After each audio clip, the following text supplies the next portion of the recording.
Hey guys, अस्सलाम वालेकुम, आदाब, नमस्कार, welcome back to my channel navigator नोमा। सो फ्रेंड, आज आपके लिए एक रियल शिप इंसिडेंट के बारे में कुछ इन्फॉर्मेशन आपके सामने शेयर करना है। तो गाइस, आपसे रिक्वेस्ट है कि वीडियो के एंड तक बने रहिए सो डैट आप कोई भी चीज़ मिस न कर पाएँ। तो फ्रेंड, चलिए विदाउट वेस्टिंग टाइम हम आगे बढ़ते हैं। 15 जुलाई 2024 वो एक ऑयल टैंकर जिसका नाम है मोटर टैंकर फाल्कन प्रेस्टीज एक डिस्ट्रेस मैसेज जो है ट्रांसमिट करता है। Mayday. और उसके कुछ ही दिन के बाद ये जहाज जो है डूब जाता है, जिसमें एक क्रू मेंबर की मौत हो जाती है, 9 क्रू मेंबर को जो बचाया जाता है और 6 क्रू मेंबर अभी भी मिसिंग है। और तकरीबन 2 दिन के बाद ये जहाज जो है ओमान कोस्ट के पास जो है डूब जाता है। सो गाइस, आपको पता है कि इस इंसिडेंट का मेन रीज़न क्या था? तो इस इंसिडेंट का मेन रीज़न जो है वो मानसून था।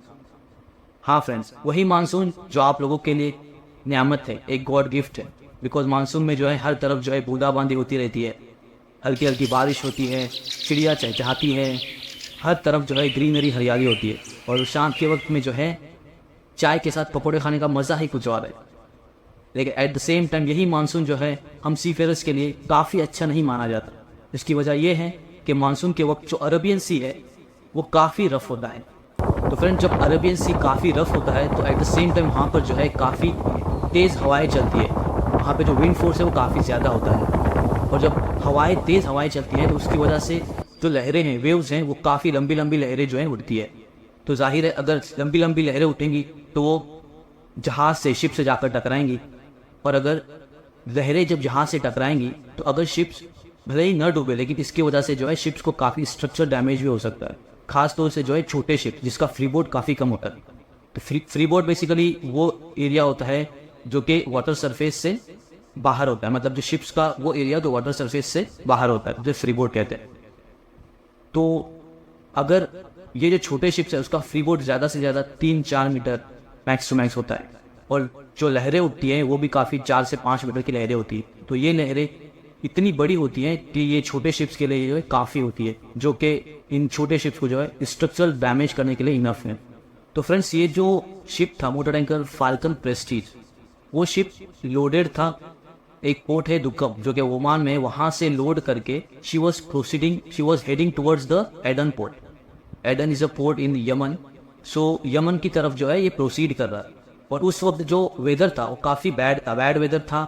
सी वॉज रफ, काफ़ी स्ट्रॉन्ग विंड फोर्स था। तो हम ये अज्यूम कर सकते हैं कि big waves were hitting the ship, ठीक है। और जहाँ तक बात करें मोटर टैंकर फाल्कन प्रेस्टीज के डायमेंशंस की, तो उसकी जो लेंथ थी, लेंथ ओवर 117 मीटर, उसकी ब्रेथ थी वो अराउंड 16 मीटर थी, और draught was around 6.9 metre, and summer deadweight was 7000 tons. That means ये जहाज जो है अपने अंदर 7000 मैट्रिक टन कार्गो कैरी कर सकता था, ठीक है।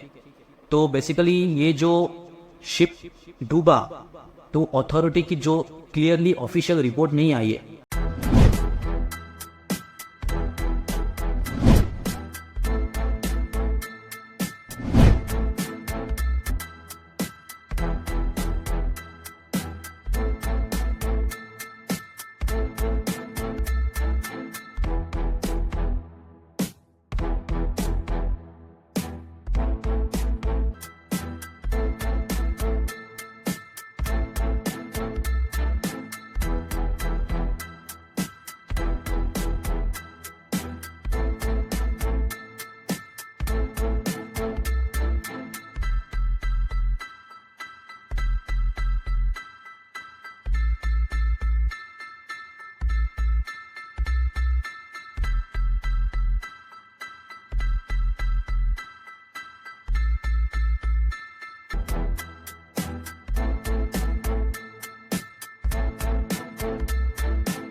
लेकिन जहाँ तक हमें लगता है एज अ सी फेयरर्स, बिकॉज हमने ऐसे इंसिडेंट काफ़ी देखे हैं, सो जहाँ तक हमें लगता है कि ये जो शिप है उसके साथ जो इंसिडेंट हुआ है तो उसका एक मेन रीज़न जो है वो मानसून था। तो फ्रेंड्स, इस इंसिडेंट में, इस केस में क्या हुआ होगा, आई कैन टेल यू कि ये जो जहाज़ था वो काफ़ी पुराना या थोड़ा बहुत पुराना हो चुका है, ठीक है। और at the same time she was experiencing the bad weather, ठीक है। तो जहाज़ भी पुराना है, ऊपर से वेदर भी काफ़ी रफ, वेदर भी काफ़ी बैड है, सी रफ है। और जहाँ तक हम उस दिन, जिस दिन ये जहाज़ ओमान कोस्ट के बाद डूबा था, तो उस दिन का अगर हम लोग वेदर रिपोर्ट रेफर करें तो हमें पता चलता है कि वहाँ पर जो वेव्स की हाइट थी दैट वाज अराउंड 4.5 मीटर, ठीक है। दैट मीन्स 14 फीट की जो है वेव्स थी। और जहाज़ का जहाँ तक ड्राफ्ट का सवाल है 6.9 metre was the draught and freeboard was 2.5 metre, ठीक है। मतलब जहाज़ का जितना हिस्सा पानी के बाहर था उससे डबल जो है वेव्स की हाइट थी। तो इससे क्या होगा, इससे यही होगा कि जहाज़ का जो है स्ट्रक्चरल डैमेज होगा। तो अब स्ट्रक्चरल डैमेज होने की वजह से एक शिप कैसे डूब सकता है, ठीक है। तो I can give you example of my ship, इससे आपको इजीली समझ में आएगा। अब जहाज़ ने जो है ऑयल लोड करना है, इसे बेसिकली ऑयल टैंकर कहा जाता है। और इसमें जो है कार्गो जो है अंडर द डेक होता है, ठीक है। वो एक होता है कंटेनर शिप जिसमें कार्गो जो अबव द डेक होता है, बट ऑयल टैंकर में जो है कार्गो अंडर द डेक होते हैं। और सारे के सारे जो कंपार्टमेंट्स हैं वो वाटर टाइट कंपार्टमेंट्स होते हैं, ठीक है। लेकिन एट द सेम टाइम ये जो टैंकर्स है, इस पर डेक पे जो है सब कंपार्टमेंट्स होते हैं, सब वाटर जिसे हम कार्गो कंपार्टमेंट्स कहते हैं, ठीक है। टैंक डोम्स होते हैं, ठीक है। ये जो ओपनिंग्स होती है इसको हम यूटिलाइज कर सकते हैं, यूज़ कर सकते हैं टैंक इंस्पेक्शन के लिए, ठीक है, और किसी और चीज़ के लिए हम यूज़ करते हैं। तो बेसिकली जब हैवी वेदर होता है और जब इतनी बड़ी बड़ी वेव्स आएंगी और इन कंपार्टमेंट्स से या इन ओपनिंग्स से जब टकराएंगी तो इन्हें तोड़ सकती है, इन्हें स्ट्रक्चर डैमेज कर सकती है। तो यही हुआ होगा फाल्कन प्रेस्टीज के साथ में। ये अगर ओपनिंग स्ट्रक्चर डैमेज टूट गई होंगी तो जो भी पानी है वो भी इजीली जो है कार्गो टैंक्स में चला गया होगा। अब बेसिकली टैंकर्स पे जो है दो तरीके के टैंक्स होते हैं, एक तो भाई कार्गो टैंक जिसमें हम कार्गो कैरी करते हैं, और दूसरे होते हैं बलास्ट टैंक जिसमें जो है हम बलास्ट कैरी करते हैं। मीन्स जब जहाज एम्प्टी होता है, जब जहाज पे कोई कार्गो नहीं होता है, तो स्टेबिलिटी पर्पज के लिए हम क्या करते हैं, ये जो बलास्ट टैंक है उसमें जो है सी वाटर भरते हैं सो दैट वेसल जो है स्टेबल रह सके, ठीक है। अब फाल्कन प्रेस्टीज के केस में ये जहाज लोडेड था, दैट मीन उसके जो बलास्ट टैंक है जो कि साइड में होते हैं वो बलास्ट टैंक जो है एम्प्टी रहे होंगे। और जब हैवी वेदर की वजह से जो वेव्स हैं इन स्ट्रक्चर से, इन कार्गो कंपार्टमेंट, इन टैंक डोम से जब टकरा गए होंगे जो वेव्स, बिग बिग वेव्स, तो ये जो कंपार्टमेंट्स हो सकता है कि टूट गए होंगे और इसी की वजह से जो है पानी जो बलास्ट टैंक में जो है पानी चला गया होगा।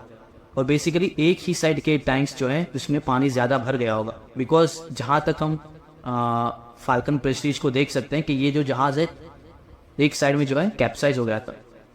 तो ये जैसे जैसे पानी इसमें भरता चला गया होगा तो इसकी जो स्टेबिलिटी है वो बिगड़ती गई होगी, ठीक है। और इसी की वजह से जहाज़ जो है एक साइड में जो है लिस्ट करना चालू कर दिया और इसकी वजह से जो है स्ट्रेसेज जो है, मतलब SFBM जिसे हम शेयरिंग फोर्सेस या बेंडिंग मोमेंट्स कहते हैं, ठीक है, तो ये स्ट्रेसेस भी काफ़ी बढ़ गए होंगे। अब जब ये स्ट्रेसेस बढ़ते हैं तो जो शिप्स की प्लेटिंग होती है वो शिप्स की प्लेटिंग जो है बक्कल होना चालू होती है, मतलब शिप्स की प्लेटिंग टूट जाती है। अब जब शिप्स की प्लेटिंग टूट जाएगी तो ऑफ कोर्स है कि ये जहाज़ को डूबने से कोई भी नहीं बचा सकता, राइट। सो गाइज अभी आपके मन में ये सवाल होगा कि अगर बलास्ट टैंक में भी पानी गया होगा तो शिप के जो बलास्ट पंप है उसका यूटिलाइज करके पानी को क्यों पंप आउट नहीं किया गया, ठीक है। तो आपकी बात भी सही है, लेकिन मैं एक बार आपको बता दूं कि जब भी ऐसा कोई स्ट्रक्चर डैमेज होता है और जब फाउंडरिंग स्टार्ट होती है, मतलब जब पानी टैंक्स में भरना स्टार्ट होता है, तब ये जो बलास्ट पंप है वो भी इतने इफेक्टिव नहीं होते कि आप सारा के सारा वॉल्यूम जो है पानी का वो डिबलास्ट कर सके। और यही फाल्कन प्रेस्टीज के साथ में हुआ होगा। और जब कंप्लीटली पंप्स को यूज़ करके हम अगर बलास्ट जो है, मतलब जो वाटर है वो बाहर अगर ये बलास्ट डिस्चार्ज नहीं कर सकते तो इसकी वजह से क्या होगा, स्टेबिलिटी इशू होगा और जो है शिप अनस्टेबल हो गए। और एट द सेम टाइम अगर शिप में कोई भी स्टेबिलिटी, इनहेरेंट स्टेबिलिटी का प्रॉब्लम होगा तो डेफिनेटली जो है शिप कैप्साइज होगा। And that is what has precisely happened with this vessel. So friends, हालांकि ऑफिशियल रिपोर्ट जब मैंने ये वीडियो शूट किया तब तक कोई ऑफिशियल रिपोर्ट नहीं आई थी, लेकिन 100% नहीं भी तो आई एम श्योर कि 99% कुछ ऐसा ही हुआ होगा, क्योंकि हमने ऐसे काफ़ी इंसिडेंट देखे हैं जिसमें स्ट्रक्चरल डैमेज की वजह से जो है काफ़ी शिप्स कैप्साइज हो चुके हैं। 15 जुलाई को रात के 10 बजे ये जो शिप है वाटर टैंकर फाल्कन प्रेस्टीज, ये डिस्ट्रेस मैसेज जो है ट्रांसमिट करता है। और ये जो मैसेज है वो भी आखिरी वक्त में जो है ट्रांसमिट किया जाता है, क्योंकि इसके ट्रांसमिशन के कुछ देर के बाद ये जहाज जो है ओमान के पास एक पोर्ट है दुकम पोर्ट, उससे अराउंड 25 नॉटिकल माइल्स दूर जो है ये शिप डूब जाता है। अब ये जो इंसिडेंट है वो ओमान के पास हुआ, तो डेफिनेटली जो है ओमान अथॉरिटीज़ में इन्वॉल्व रही होगी, और साथ में इंडियन नेवी भी इन्वॉल्व थी, बिकॉज ये जो शिप है उसमें टोटल 13 क्रू मेंबर इंडिया से थे और 3 जो है श्रीलंका से थे, जिसमें से एक क्रू मेंबर की जो है डेथ होती है, और वह जो क्रू मेंबर है कि वह फ्रॉम रत्नागिरी। रत्नागिरी में एक गांव है, एक कस्बा, सो ये क्रू मेंबर कस्बा से बिलोंग करता था। सो अल्लाह से दुआ है कि अल्लाह उसको जन्नतुल फिरदौस में जगह अता फरमाए और इसके जो घर वालों को जो है सब्र जमील अता फरमाए। बाकी के जो 9 क्रू मेंबर्स है उसको अथॉरिटी बचा लेती है और 6 क्रू मेंबर अभी भी मिसिंग है। अभी इंसिडेंट जो है ऑयल टैंकर पर हुआ था, तो डेफिनेटली जो है इसमें मरीन पोल्यूशन भी इन्वॉल्व रहा था, बिकॉज शिप वॉज लोडेड, तो ऑयल का जो है स्केप होने का खतरा भी था, ठीक है। और इसके ऑफिशियल रिपोर्ट आने से पहले जो ओमान अथॉरिटी है उसने और इंडियन नेवी इन दोनों ने एक स्टेटमेंट दिया था कि ये जो इंसिडेंट है इसका रीज़न जो है बैड वेदर हो सकता है। बैड वेदर की मतलब सी भी रफ था काफ़ी, 4.5 मीटर्स की वेव्स भी थी, काफ़ी लंबी लंबी वेव्स थी, और शिप भी काफ़ी पुराना था, तो मे भी हो सकता है कि बैड वेदर की वजह से स्ट्रक्चर डैमेज हो गया हो और ये जो जहाज़ है ऑफ ओमान कोस्ट कैप्साइज हो गया हो। सो फ्रेंड्स, ये था कुछ informative video regarding the incident of motor tanker Falcon Prestige. तो आप लोगों का बहुत बहुत शुक्रिया मेरे साथ जुड़ने के लिए इस वीडियो में। सो मिलते हैं नेक्स्ट टाइम एक और वीडियो के साथ, तब तक के लिए बाय बाय।